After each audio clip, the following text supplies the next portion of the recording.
Ô quá chẳng có rốt ba lao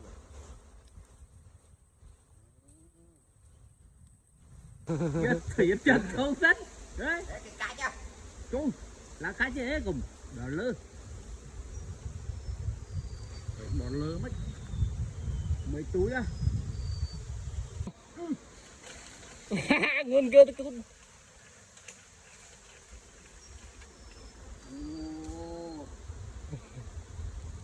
tiếp ôi chúng ông trống ơi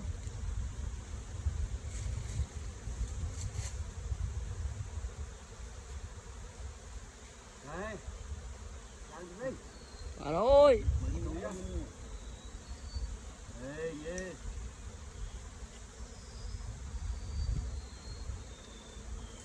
hoa đen chụp tôi dụ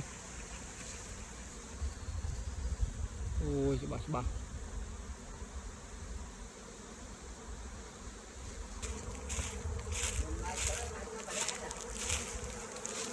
còn nhìn bò cái nhái này nó rồi nó tập này dưới cái này đây là ha hoa này bỏ mề này lơ.